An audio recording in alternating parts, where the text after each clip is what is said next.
We're in studio with the Centre for Constitutional Rights, Pepelapi Dube, and members of Parliament are, as we speak, voting in the motion of no confidence in President Jacob Zuma. Pepelapi, after this afternoon's debate, what can we expect from this vote? Well, I can honestly say that the debate will probably can go either way. And I think just bearing in mind what we had been expecting of the Speaker of Parliament and the surprise announcement that she would go with the secret ballot, I think at this stage it's safe to say that the debate, rather that the results of the voting could go either way. Did the debate itself persuade you in any way that the President might not be safe? Not particularly, but what struck me was, or what stood out for me was the fact that members of the governing party didn't give very little defense of the President himself. They didn't try to remind South Africans of why the President still needs to stay in power. But it came across as a very solid defense of not just the history of the governing party, but also its various policies. But the defense wasn't about the President himself. I found that quite striking indeed. And of course, the response from the opposition parties was really a reminder as to why we're having the debate in the first place. The state of capture allegations, the corruption allegations, the unfortunate cabinet reshuffle. So all of these were really reminders to us as ordinary South Africans why we're here in the first place. A lot of what we heard from the MPs have been what we've come to expect in defense of President Zuma. Words thrown around like regime change, coup d'etats, undermining democracy. Is there any credibility to these threats being offered as a defense to President Zuma himself? No, there's absolutely no credibility to those allegations because, first of all, this is a procedure which is set for, which the Constitution makes provision for. So it would be a bit strange to allege regime change if the President is removed in terms of the Constitution. And secondly, we need to bear in mind that the removal of a President through constitutional means is really the highest form of accountability. And bear in mind that we're in this situation because of the failure of oversight by, firstly, the other members of the governing party over the President, and secondly, Parliament's own failure to exercise proper and sufficient oversight over the President as the head of the executive. Speaker Baleka Mbete did the honourable thing, as many have said afterwards, by making it a secret ballot. She obviously got a legal opinion if you read carefully through her statement. Was she just paying lip service to the Constitutional Court judgment by Chief Justice Mogoeng, knowing that they will have the majority of votes in the vote of no confidence? Or was it really on her part what she felt was the honourable thing to do? Well, I think it's a bit difficult to speak to her intentions or to speak to her motivation.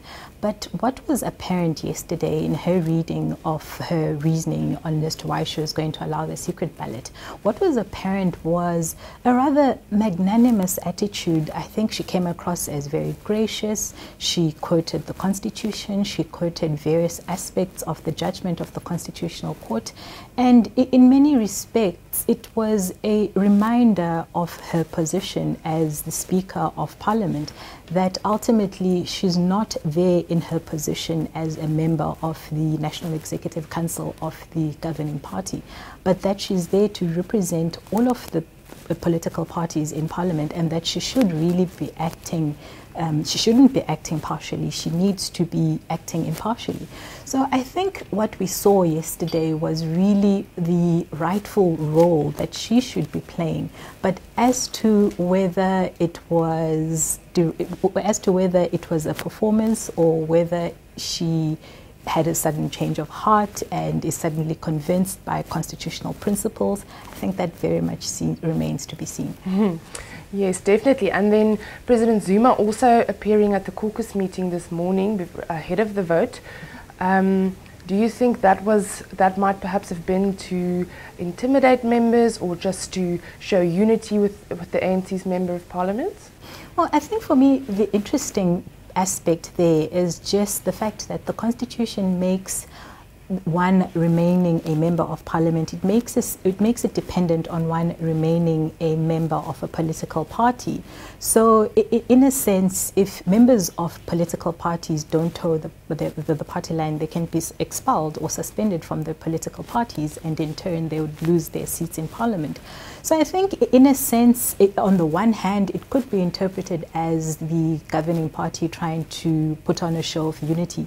But on the other hand, I think it could very well be interpreted as a not so subtle reminder that they have to toe the party line. And I think we've already seen with the threats that have been directed at Dr. Makhosikhoza what happens to members who do not toe the party line.